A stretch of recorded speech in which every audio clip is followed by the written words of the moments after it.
All right, everybody, good afternoon. We're going to be doing something different with this video. As you guys can probably already tell, this is not going to be for everybody. This is just something I do a few times a year for fun, for the sake of variety, and I know that there's a big chunk of my audience that isn't going to get anything out of this video. They're mostly not going to watch it, but I have fun doing these videos every now and then, and I know that there are some people out there that like this stuff. So, video game reviews. I have not done one in a while because I haven't played a new game at release in some time.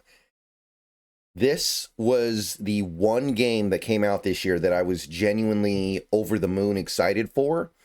There are going to be at least a couple of games that I play at launch to close out the year. Ghost of Yotai, probably. Amanda the Adventurer 3, that's a definite.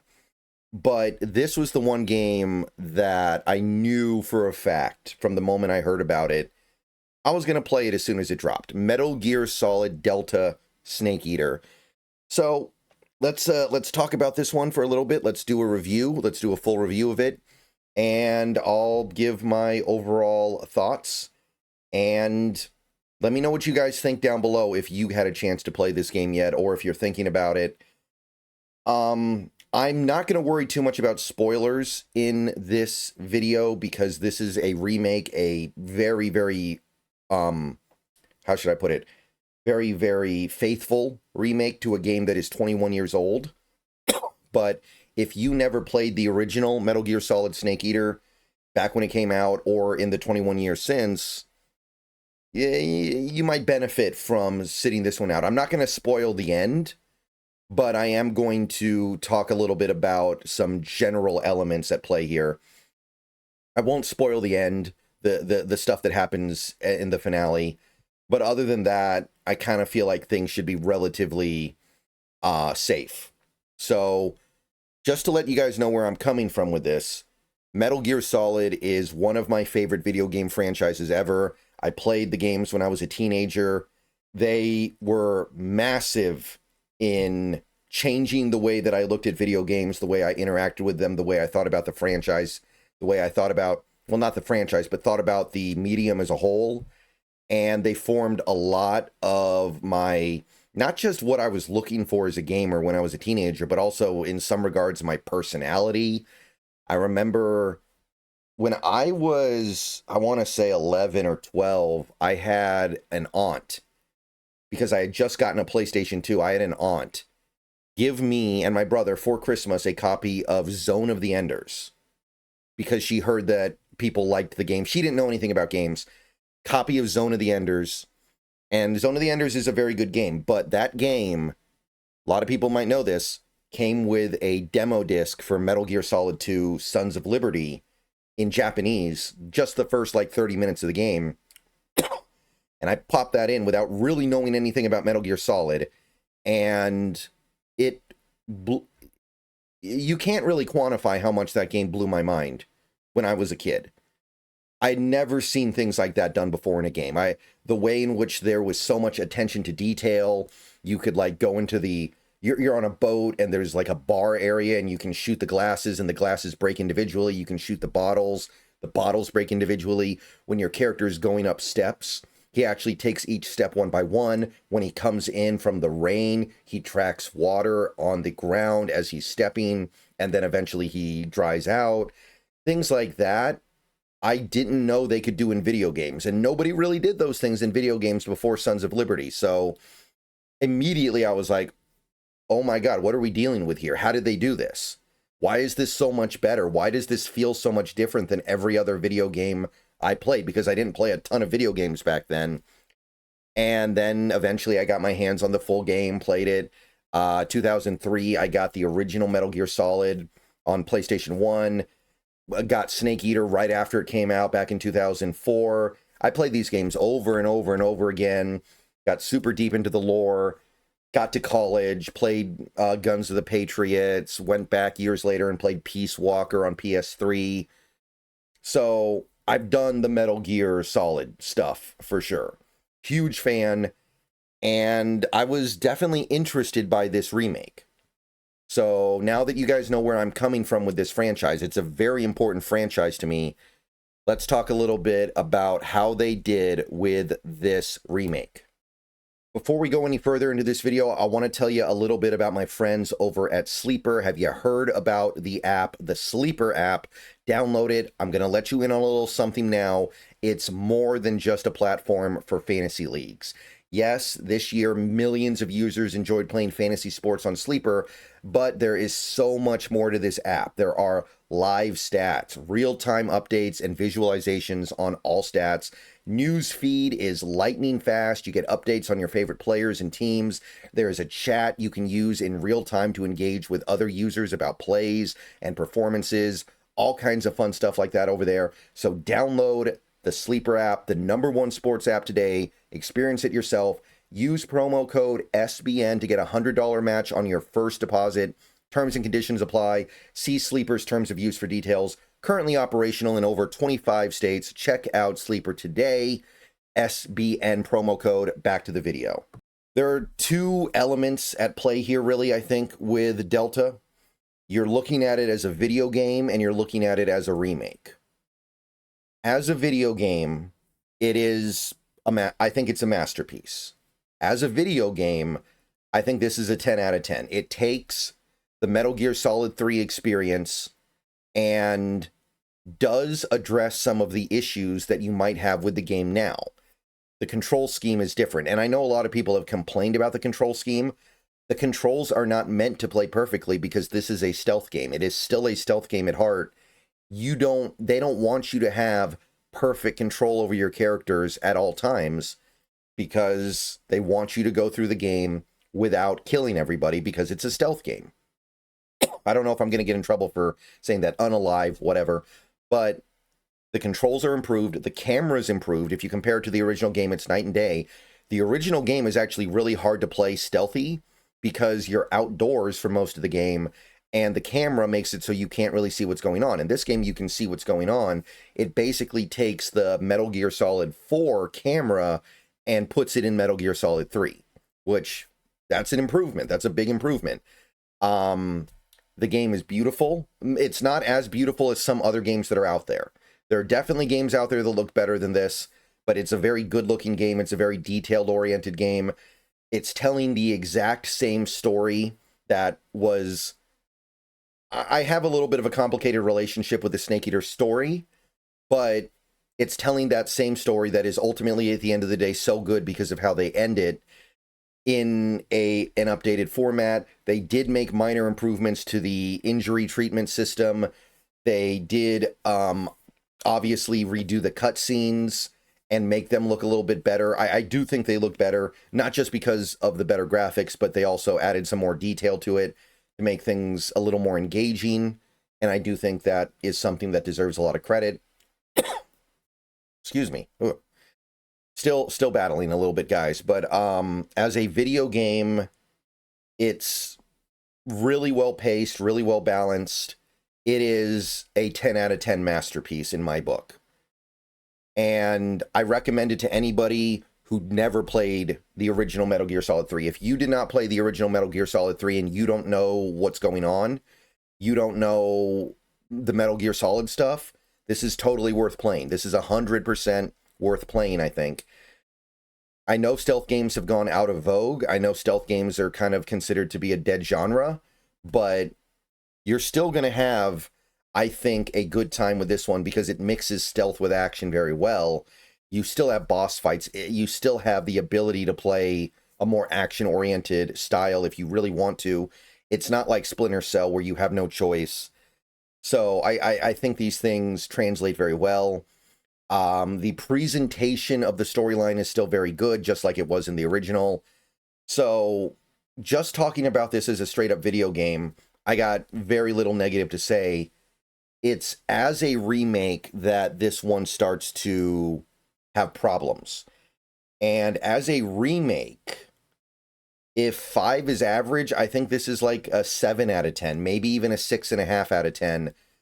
And if you're somebody that is intimately familiar with the franchise and the original Metal Gear Solid 3 Snake Eater, it's still worth playing, but I would be very surprised if you were completely satisfied with your experience knowing that this is a remake of a game that you are so familiar with. So right away, the big problem here, and I think this was a mistake on a couple different levels. They reused the voice assets from the original game, like literally other than the lines that pertain to the modern controls. Every single line in this game is copied and pasted from the original. And I don't mean the same script. I mean the same files. I mean the same readings. I mean the same actors and actresses. Everything is literally copied and pasted. And this was something we knew before the game came out, and it's something that becomes apparent very early when you're playing the game. The problem with that is, not only do they not change anything in this game, not only do they not change anything other than mild alterations to the cutscenes and maybe one or two adjustments to the pacing of dialogue scenes, you already know exactly what's going to happen here, and you know there's no chance of deviation. And I think that's a problem not only when you're done with the game, but as you're playing it. When you play the Resident Evil 4 remake, you suspect that the game is going to follow the same beats as the original Resident Evil 4. When you play Dead Space remake, you suspect that the game will follow the same beats as the original Dead Space. But you're not sure. You know that there is a possibility that they're going to change something. And you assume those changes will be minor, but maybe they're going to do something major. What if they throw a big curveball at you? And while Dead Space never made the big curveball, it did mix things up a little bit. They turned Isaac into a voiced protagonist, and that does change the way the story proceeds and the game plays. Resident Evil 4 drastically changed the character of Ashley and Luis. It changed the order of some of the things that happened in the game, and those things were made possible because they re-recorded all the voice lines. They redid the script. They threw out the old script and redid everything. So even when they don't make changes, you as the player are still sitting there thinking, you know, they could change it. I have to be prepared for it. I played Dead Space Remake thinking, man, they could actually completely alter the ending here. What if they decide to go a completely different direction? That was on the table. It's not on the table here because we know they're using all the old assets from the audio. And that becomes a big problem for me, and it's kind of a disappointment, not only because they don't change anything, because I'm just going to say it right now. This game changes nothing. They redo the cutscenes, but in broad strokes, the cutscenes all show the exact same stuff. They might make minor alterations to the choreography of some fighting scenes, but in terms of what is conveyed in broad strokes, nothing changes at all. And it quickly becomes very obvious that you're in for the identical experience to the original in every way but the most superficial and cosmetic way possible. And again, it's not just that they kept everything the same. Keeping everything the same is understandable. I understand why they did it, but you leave no opportunity to even consider changing anything when you do not record a new set of voice lines and use a new script. And look, I get that the way in which Metal Gear Solid tells its stories and the way in which it delivers those stories is iconic, but ultimately, Metal Gear Solid has always delivered awkward dialogue. What if your approach to this remake was, okay, that was fine, but let's actually update things and try to deliver things in a more smooth and natural manner. Let's rewrite the script. Let's tell the same story. Let's have the same characters, but let's find a different way to tell it that might appeal a little bit more to a modern audience. Because I think that a lot of the people that loved Metal Gear Solid when they were my age, the people who are my age who loved Metal Gear Solid when they were younger, they might look back at some of that and just think, man, that's the way in which these games are written doesn't flow well. And this update could have been for that, and it isn't. So that, I think, was a mistake, and that is kind of the launch point for everything that I think is wrong with this game in terms of a remake, where you don't have any changes to the story, the characters, the narrative, or the way in which it is delivered. That is all identical.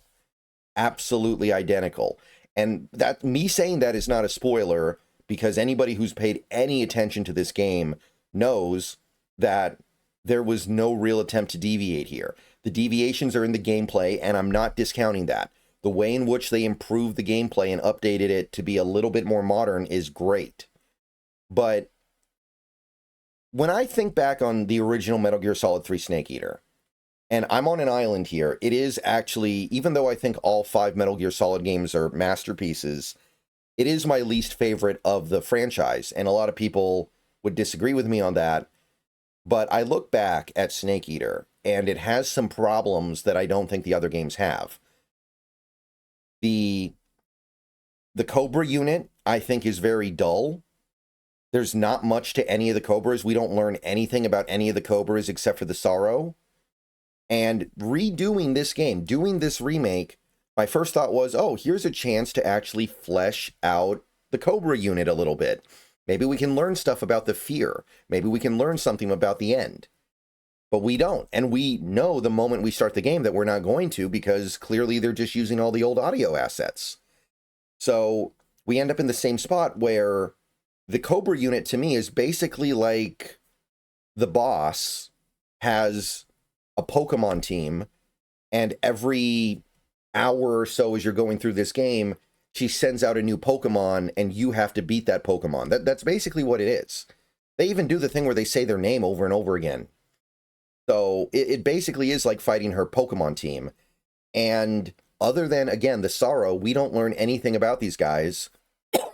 And there have definitely been characters in other Metal Gear Solid games that we don't learn that much about, and they're just there to be physical threats. But again, in Snake Eater, the Cobra unit, it's the whole team except for the Sorrow.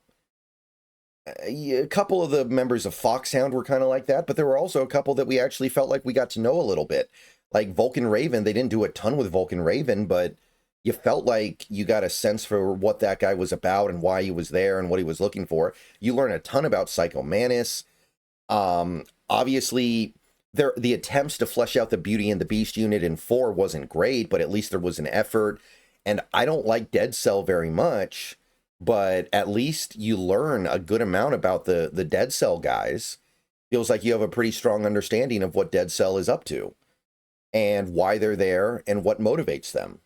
Even though I'm not a fan of them personally, I certainly know more about them than the Cobras. So that doesn't get improved. The cure system, which is one of the worst things that Metal Gear Solid has ever done, and my understanding is it's a very unpopular thing to have a system where every time you take damage, there's a 50% chance you're going to suffer a serious injury, and you have to go fiddle around in menus for 45 seconds to take care of it, or else you're going to be crippled for your fight. Like, that was a terrible idea, and they make it a little bit better in this game, but why not get rid of it completely? Throw it out.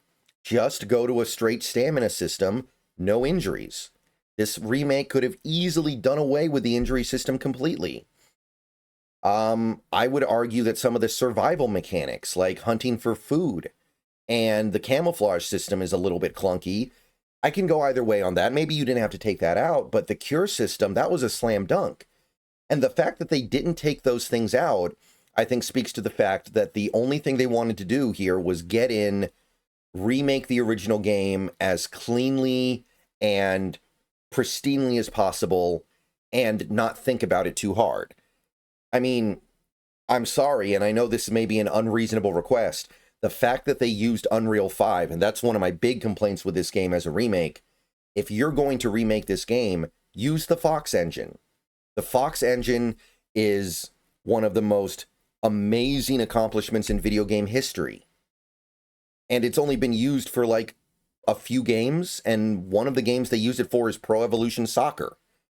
So why not use this opportunity to say, hey, we're going to bust that out. We're the only company that uses it. We're going to implement the Fox engine in Delta. Didn't do it. Didn't happen. They use Unreal 5 like every other game in the world because the Fox engine is hard and the Unreal engine is easy.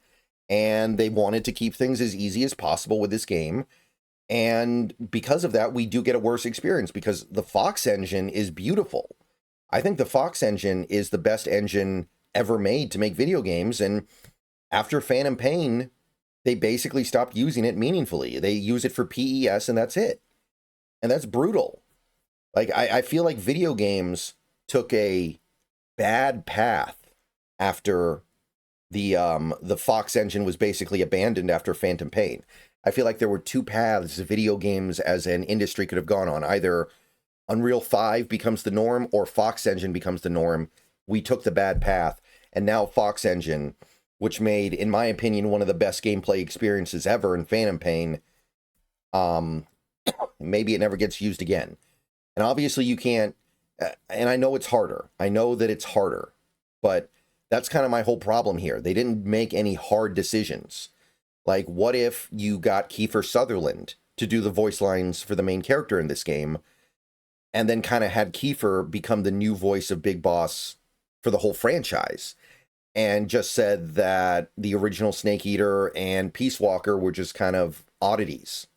They're kind of like, almost like they made a mistake.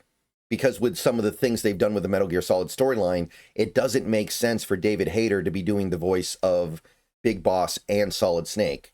I'm not going to say much more than that, but it doesn't make sense anymore. It was always just a thing of convenience, and they just decided to roll with it. And at the time, it made sense. Now it does not. So Kiefer would have been more expensive than what they did. Way more expensive. It would have been harder.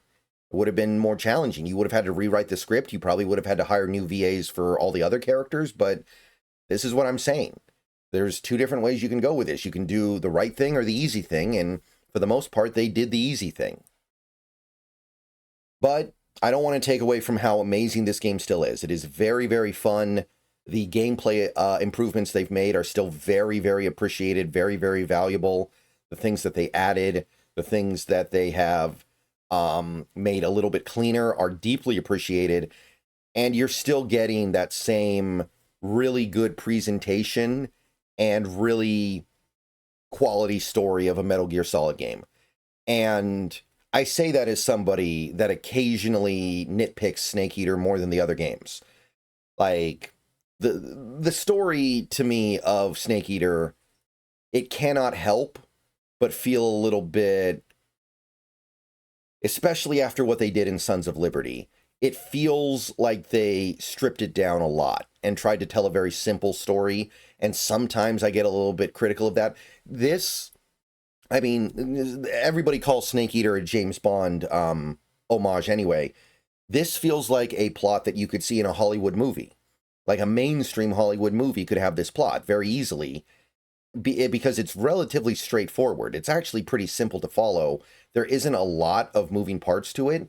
And from Metal Gear Solid, I like it when it's a little more ambitious, but it's told very well. It's told very elegantly. You're still getting that here. You're still getting the beautiful presentation, and you're still getting that amazing ending. And the ending makes this game for me. Like, yesterday, I beat this game on Twitch, and then I watched Moist Critical beat it on his YouTube stream, and both times, the ending destroys me. It is, I think, the greatest ending ever for a video game. I think that the ending justifies everything. Like, whatever little criticisms I have of the gameplay being clunky because of all the time you spend in menus, and my problems with the Cobra unit, and my issues with the story being more streamlined compared to Sons of Liberty, that ending makes it all worth it, because that ending, not only does it tell a really beautiful story, but it does it in such a really, really emotional and clean way. It gets me every time. I have beaten this game in one way or another probably 12 times in my life, and it wrecks me every time. So as a video game, it's like a 10 out of 10, but as a remake, it's like a 6.5 out of 10. You could have put more effort into it. If you're going to go through the trouble of remaking it, go all the way. But that's not how they do it anymore, and it is what it is. See you guys later. More stuff coming soon.